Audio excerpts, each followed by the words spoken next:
오늘 말씀을 한마디로 이야기해 보면 성도는 하나님의 밀이 되신 예수님을 따른 자다라는 겁니다. 하나님의 밀로서 죽으신 그 예수 그리스도를 따르는 자들이 성도다라는 말씀입니다. 사람들은 이 세상에서 왕국을 건설할 것을 기대했습니다. 예수님께서 오시면 이 땅에 다윗의 영광의 나라, 그 화려했고 그 강력했던 그 나라가 다시 회복되기를 사람들은 기대했습니다. 그러나 예수님께서 걸어가신 그 길은 그들의 기대와는 완전히 달랐습니다. 주님께서 스스로 땅에 떨어져 죽는 미랄로 오셨다는 그 말씀을 지금 하고 계십니다. 내가 온 것은 다윗의 화려했던, 솔로몬의 화려했던 그 세계적인 건설적인 나라가 아니라 내가 이 땅에 죽기 위해서 왔다라고 주님께서 말씀하십니다. 예수님은 십자가에서 죽으심을 통해서 죄인들의 구원을 이루셨습니다. 그리고 우리에게도 동일한 삶을 살라고 요구를 하고 계십니다. 우리가 따라야 하는 삶, 우리가 예수 그리스도께서 하나님의 밀로서 이 땅에 오셨고 죽으셨고 그런 예수 그리스도를 믿는 우리가 어떤 삶을 살아야 할까라는 겁니다. 오늘 본문 속에서 두 가지 삶을 이야기하고 싶은데, 첫 번째는 자신의 권리를 포기하는 삶을 삽시다라는 겁니다. 두 번째는 희생을 선택하는 삶을 삽시다라는 겁니다. 자신의 권리를 포기하는 삶이라는 게 무엇일까요? 예수님은 세상에 두 부류의 사람이 있다고 말씀하십니다. 자신의 생명을 사랑하는 삶, 그 삶을 살아가는 사람이 있고 자신의 생명을 미워하는 사람들이 있다라고 이야기합니다. 자신의 생명을 사랑하는 사람은 자기의 소욕대로 살아갑니다. 내 몸이 원하는 대로, 내 자신의 이익을 위해서, 내 이익을 지키기 위해서 그 누구와도 싸우는 것을 불사하지 않고 나의 것을 끝까지 손에 움켜쥐려고 하는 사람들입니다. 그런 사람 욕심 때문에 이끌려서 세상 가운데서 안락함과 편안함을 추구합니다. 어떻게 하면 내가 이 세상에서 좀 더 잘 살 수 있을까? 어떻게 하면 내가 이 세상에서 좀 더 많은 부를 축적할 수 있을까? 어떻게 하면 내가 불편함 없이 편안하게 이 땅에서 살 수 있을까를 자신만을 위해서 사는 사람들이 자신의 생명을 사랑하는 사람이다라는 겁니다. 반면에 자신의 생명을 미워하는 사람들이 있다라고 이야기합니다. 자기를 부인합니다. 세상에서 누릴 수 있는 그 어떤 권리보다도 하나님의 영광을 가장 우선시하는 사람입니다. 나 자신보다도 하나님의 영광을 위해서 어떻게 하면 하나님의 말씀을 이 땅에 이룰 수 있을까? 하나님의 나라를 이 땅에 이룰 수 있을까를 고민하고 기도하며 살아가는 사람들입니다. 그들은 하나님 뜻에 합당한 삶을 추구합니다. 그것을 위해서 치러야 될 그 어떤 대가도 감당을 하시는 사람들입니다. 사람들은 이 두 부류 가운데 한쪽에 속해 살아갑니다. 우리는 자신의 생명을 사랑하는 사람인지 아니면 자신의 생명을 미워하는 사람인지. 그런데 사람들마다 보게 되면 이 두 가지를 적당히 섞어 놓은 그 삶을 살아가고 싶어하는 것이 이 자리에 있는 우리의 모습이 아닐까라고 생각이 듭니다. 예수님은 이 두 부류 가운데 중간지대는 없다고 말씀하십니다. 그럼에도 불구하고 우리는 이 두 가지를 적당히 섞어 놓은 그 삶을 살고 싶어 합니다. 회색지대라고 이야기하죠. 하얀색이든지 검정색이든지 둘 중에 하나인데 이 적당히 섞어 놓은 회색 같은 그것에 우리는 머무르려고 합니다. 세상에서 누릴 수 있는 것들을 포기하지 않으면서 영생을 얻을 수 있다라고, 세상의 것을 우리가 움켜쥐고 있으면서 교회 안에서 동일하게 할 수 있다는 것을 우리는 주장을 합니다. 그러나 우리의 마음은 세상 것과 이 영적인 것과 이것이 동시에 존립할 수 없다는 사실을 우리는 압니다. 우리가 살아가는 세상이 이 죄를 안 짓고 살 수 없게 만드는 그런 어떤 우리 삶의 현실입니다. 그렇기 때문에 주님께서 하늘 보좌를 버리시고 이 땅에 성육신 하셨죠. 그래서 그 주님께서 십자가 못 박혀 죽으심으로 우리 모든 죄를 사해 주셨습니다.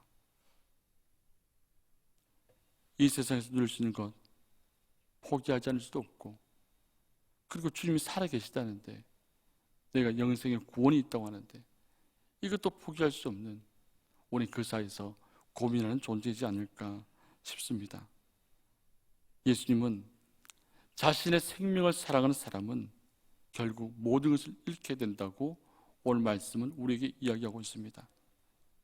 자기 생명을 미워하는 사람은, 하나님의 영광을 추구하는 사람은 모든 것을 얻게 될 것이라고 오늘 본문 말씀은 우리에게 지금 들려주고 있습니다. 예수님은 십자가에 못 박히심으로 우리를 구원하셨습니다. 예수님의 그 희생으로 우리는 구원을 받았습니다. 우리가 주님으로 인해서 구원받은 자라는 확신이 든다면 주님께 다시 오실 그날까지 우리는 성화의 삶을 살아야 합니다. 나의 말과 나의 생각과 나의 삶의 태도가 주님을 닮아가야 합니다. 나의 성질을 마음껏 부리고 내가 하고 싶은 말 마음껏 해버리는 것이 아니라, 어떻게 하면 주님을 닮을 수 있을까? 주님이라면 어떻게 하셨을까? 늘 언제나 우리가 행동하기 전에, 말하기 전에 그것을 먼저 생각하면서 살아가기를 간절히 원합니다. 그리하여 주님께서 우리를 보시고 참 좋다, 참 좋다, 하나님 보시기에 심히 좋은 그런 성도의 삶으로, 그런 주님의 제자의 삶으로 살아가는 저와 우리가 되어지기를 간절히 원합니다. 우리가 두 번째로 살아가야 될 삶은 희생을 선택하는 삶입니다. 사실 희생이라는 이 단어가 요즘에는 참 낯선 단어입니다. 우리는 스스로가 가만히 놔두면 나 자신을 위해서 살죠. 어떻게 하면 내가 손해보지 않을까? 어떻게 하면 나에게 이익이 될까? 우리 가만히 놔두면 그렇게 우리 생각과 우리 말과 태도는 흘러갑니다. 하나님은 세상을 구원하시기 위해서 가장 큰 희생을 하셨습니다. 독생자신 예수 그리스도를 이 땅에 보내주셨죠. 주님은 어떻습니까? 주님은 자신의 목숨을 십자가에 못 박으셨습니다. 자신의 가장 소중한 것을 이 땅에 우리를 위해서 내어주셨습니다. 생명을 내어주셨죠. 그리고 처절하게 십자가에 못 박히시면서 어떤 일을 당하셨습니까? 하나님께 철저하게 버림받은 아버지의 불러도 대답지 않으시는 그 하나님과의 단절을 주님께 또한 경험을 하셨습니다. 하나님은 사람들의 눈에 가장 비극적인 실패를 보이는 방법으로 하나님의 큰 뜻을 이루셨습니다. 예수님이처럼 땅에 떨어진 하늘의 밀과 같이 하나님 뜻을 이루셨습니다. 죽으셨습니다. 주님을 따르는 삶의 방식도 마땅히 자기 희생과 낮아짐이라는 겁니다. 예수님 스스로 죽기까지 스스로 낮아지셨습니다. 이 자리에 앉아있는 저와 우리를 사랑하시기 때문에, 저와 우리를 포기하지 않으시기 때문에 끝까지 주님께서 사랑을 우리에게 보여주셨습니다. 이런 삶의 방식에서 세상 사람들에게는 물론 세상 사람 볼 땐 참 어리석게 보입니다. 내가 죽으면 다 끝이라고 하잖아요. 죽으면 아무것도 없다고 하잖아요. 그러나 주님은 죽으심으로 우리를 구원하셨습니다.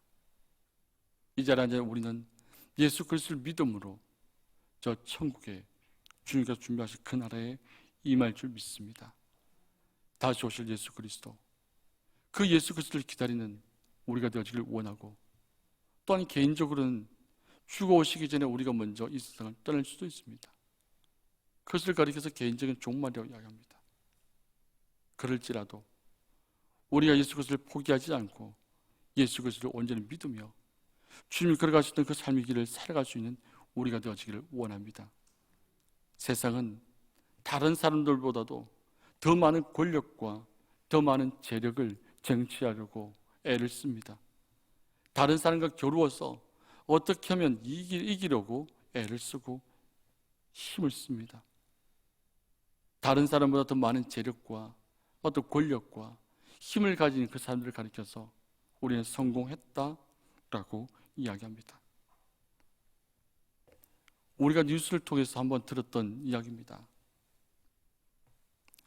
잠수 자격증도 없던 한 고등학생이 요트 업체에서 현장 실습을 나갔습니다. 현장 실습을 나가다가 작업에 투입되어 사망하는 사건이 있었습니다. 이 잠수라는 것 자체가 위험한 일이기 때문에 이 일조로 나가서 일을 해야 합니다. 그런데 이 업체에서 그 규정을 어겨서 이제 고등학생인 현장 실습을 한 고등학생이 생명을 잃게 만들었다는 겁니다. 이렇게 세상은 어떻게 하면 경비를 줄일 수 있을까? 어떻게 하면 우리의 이익을 남길 수 있을까? 라는 것으로 흘러가는 세상입니다. 예수님이 이러한 세상에서 자기 희생이라고 하는 놀라운 삶을 우리에게 보여주셨습니다. 우리는 당장 눈앞에 이익이 나에게 있다면 그것을 사실 쉽게 포기하기가 쉽지 않습니다. 그런데 내 눈앞에 이익을 쫓아서 당장 나에게 도움이 된다고 그것을 선택하며 살아가는 사람은 나 자신뿐만이 아니라 내 주변 사람들까지도 멸망의 길로 이끄는 그런 삶을 살아가기 쉽다는 겁니다. 우리가 예수님을 섬기고 다른 사람을 위해서 손해를 감수하고 나를 희생하는 삶이 하나님과 사람에게 존중받는 길이다라고 하는 겁니다. 우리가 하나님께 존중받는 자로서 하나님께 인정받는 자로서 살아가기를 원한다면 예수님을 온전히 믿을 수 있고 주님이 걸어가신 그 희생의 길도 감수하면서 한 사람을 세워가는 그런 성도의 삶을 살 수 있기를 원합니다. 세상이 아무리 눈에 보이는 이익으로 우리를 유혹할지라도 땅에 떨어져 죽은 하나님의 밀로서 삶을 사셨던 그 예수님, 우리를 구원하신 그 예수님, 그분을 섬기고 희생하는 삶을 같이 한번 살아봅시다. 세상은 우리에게 자기를 높이라고 합니다. 세상은 우리에게 자기의 권리를 행사하라고 합니다. 그러나 주님은 반대로 가셨습니다. 땅에 떨어졌습니다. 하늘에 밀려서 죽어졌습니다. 주님은 자신의 목숨을 우리를 위해서 버리셨습니다. 그리고 우리에게 이러한 본을 따라서 살아라고 말씀하십니다. 나의 권리를 포기하고 나의 희생을 감수하면서 하나님의 뜻을 이루는 삶을 살아라고 말씀을 하시는 겁니다. 그것이 많은 열매를 맺는 삶을 살아갈 수 있는 방법입니다. 사랑하는 연보교회 가족 여러분, 죽으면 많은 열매를 맺습니다. 주의 몸된 교회를 위해서, 우리의 가정을 위해서, 우리의 자녀, 우리 자손을 위해서 우리가 죽으면, 말씀을 따라 살면 많은 열매를 맺을 수 있습니다. 우리의 가정이 한 가문이 되어지고 이 가문이 우리가 살아간 삶의 자리에 선한 영향을 끼치는 그런 복음의 명문 가문이 되어지기를 주님의 이름으로 축복합니다. 기도하겠습니다. 살아계시고 역사하시며 우리의 삶을 주관하시는 하나님 아버지, 주님께서 걸어가신 그 길은 주님의 권리를 포기하는 삶이었고, 주님께서 걸어가시는 그 길은 그 어떠한 희생도 감수하는 삶이었습니다. 그러나 우리가 살아가는 이 세상은 주가 걸어가신 그 길과 반대되는 것을 우리에게 요구하고 있습니다. 그것이 현명하고 똑똑한 삶인 것처럼 우리에게 말하고 있습니다. 고난주간을 맞이하여서 주가 걸어가신 그 걸음걸음을 다시 한번 기억케 하여 주시고, 우리에게 말씀하셨던 주의 그 음성을 다시 한번 기억하고 붙들 수 있는 저들 되어지게 하여 주시옵소서. 이 새벽을 깨우고 나와 주 앞에 기도하는 성도들의 기도 소리를 들으시고 응답하여 주시옵소서. 우리의 참 주인이시며 우리의 길과 진리와 생명 되신 예수님 이름으로 기도합니다. 아멘.